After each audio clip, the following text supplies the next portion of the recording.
یه لایه رو برمی‌دارین 3 دسته مساوی تقسیمش می‌کنین. دسته هاتون از اول اگر مساوی باشه خیلی بهتره.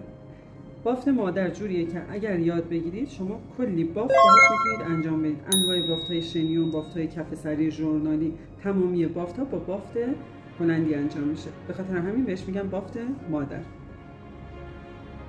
خب 3 لایه برداشتیم. حالا شروع می‌کنیم به بافتن.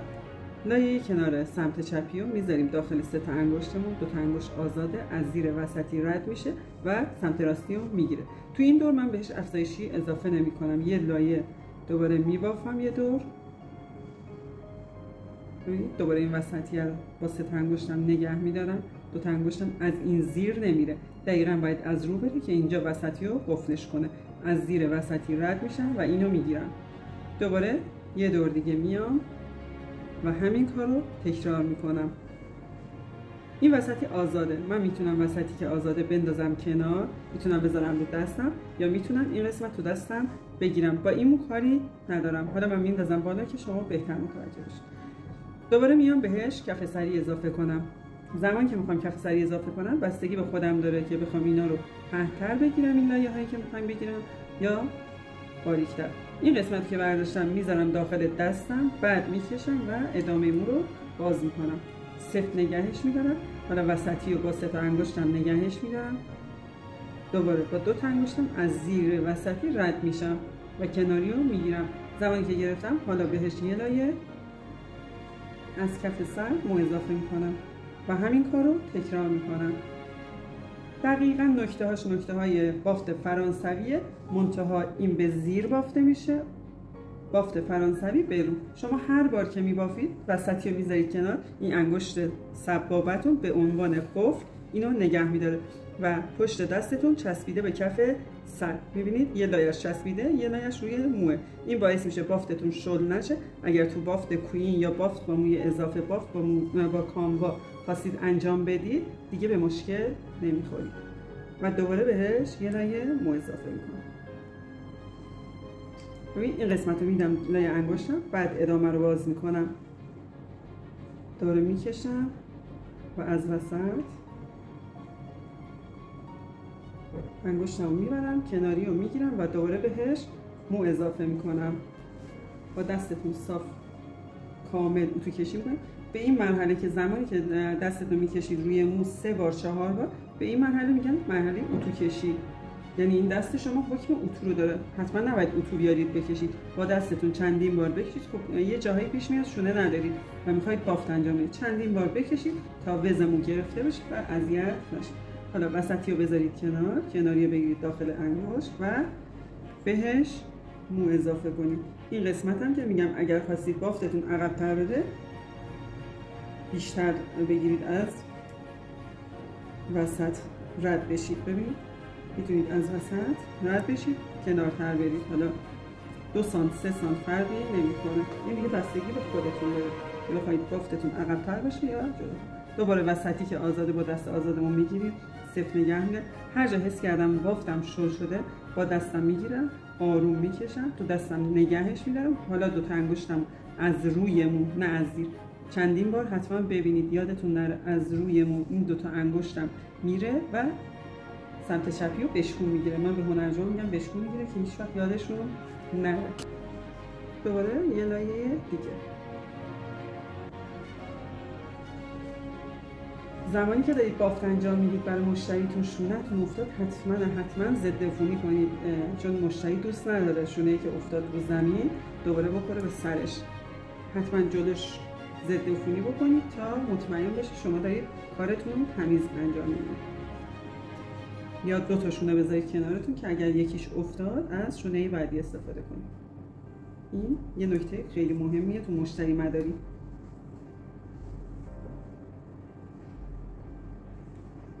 میبینید من کار خاصی انجام نمیدم، فعلا مواد نمیزنم.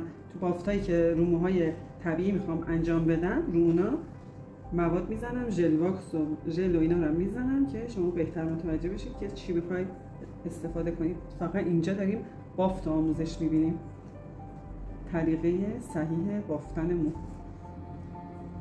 حتما این لایه هاتون ساکشن هم بهشون میگن. شما اگر یه جای ساکشن شنید، اصلا فکر نکنید که یه چیز خیلی خاصیه. لایه رو بهش میگن ساکشن.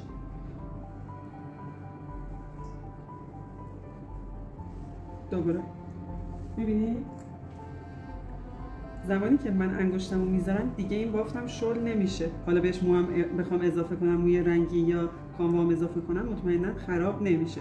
اما اگر دستم شل باشه بافتم خراب میشه. دوباره همین.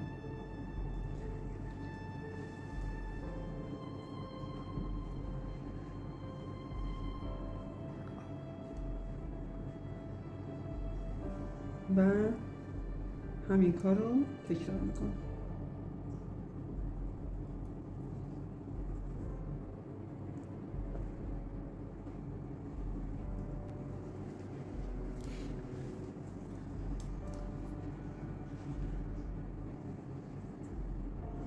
دوباره رسیدم کنار گوش. این قسمت ها رو به صورت مثلث میام که تا انتها بتونم از کف سریم مو بگیرم.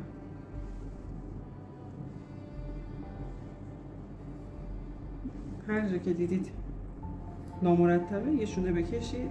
چون انگشتتون رو سفت نگه میدارید دیگه بافتتون شل نمیشه.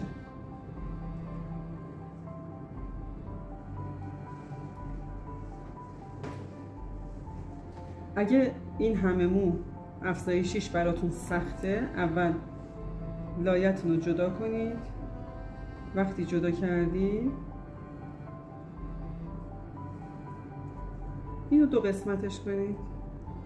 قسمتی که کنار بافت اول بهش بدید. ببینید من اینو دو قسمتش کردم. اول اینو میدم به بافت، سفت نگهش میدارم، بعد لایه بعدی بهش میدم که دیگه بافتم سفت‌تر بشه. این قسمت هم نزنه بیرون.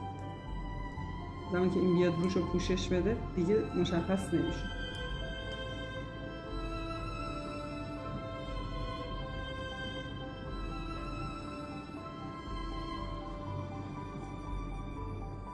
این قسمت رو کمتر برمی‌دارم به صورت مثلث که اینجا دیگه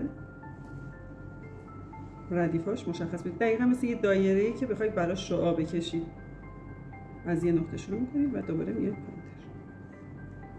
برای شونه کشی حتما از اون شونه های دنبالی که استفاده کنید. این شونه روسی فقط برای تقسیم بندیه. برای شونه کردن یه مقدار سختتون میشه.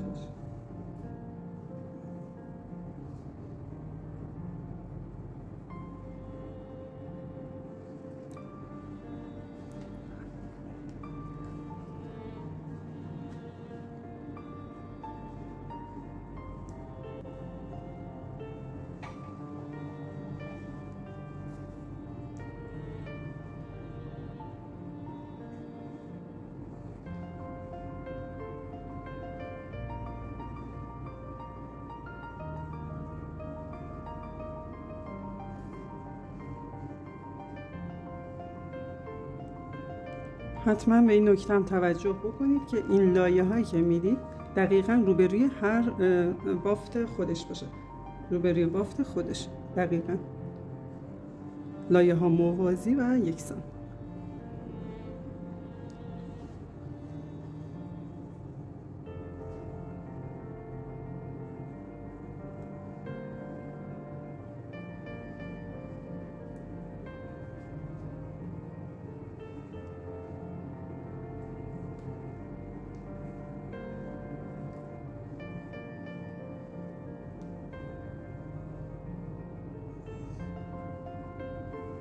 به این قسمت که رسیدید مشتری یه مقدار سرش رو خم میکنه و خیلی نه یه مقدار خم میکنه، بعد دوباره بافتتون رو ادامه میدید.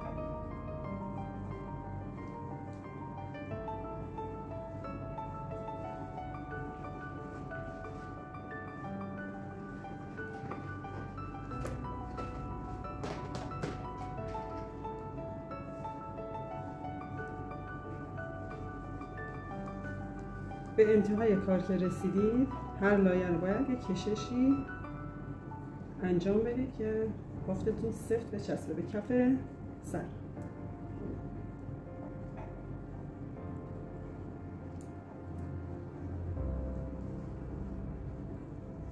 به انتهای کار این دوتا لایه رو بکشید شونه کشی رو انجام بدیم.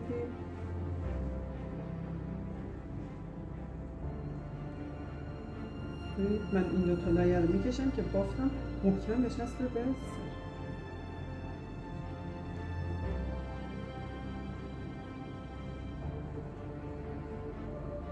و ادامه میدم با کرش میبندمش. حالا برای ادامه بافتمون زمانی که میخوایم لاین مقابلش رو ببافیم، فرق وسط رو باز کردیم، میخوایم این سمت رو انجام بدیم. دقیقاً این لایه هایی که برداشته شده موازی با لایه های قبلی باید باشه. یعنی من اگر شروعم این قسمت بود، این سمت هم شروعم همین قسمت باید باشه و میخوام اندازه بگیرم. با دم شونم اندازه میگیرم اولیش چقدر فاصله داره، دومیش چقدر، سومیش چقدر. حالا اوایل کارتون اینجوریه که با شونه اندازه بگیرید. بعدش دیگه چشمی یا حین بافتتون از انگشتتون هم میتونید کمک بگیرید. اینجا یه انگشت، اینجا دو انگشت، بعد سه انگشت فاصله داره. این قسمت هم باید همینجوری باشه، یه انگشت، دو انگشت، سه انگشت، همینجوری تا آخر. ولی اوایل کارتون شما میتونید از شونه، دم شونه. ببینید اینم بافت هلندیمون. حتما انجامش بدید، تمرین کنید، بعد برید سراغ کلیپ های بعدیمون. موفق باشید.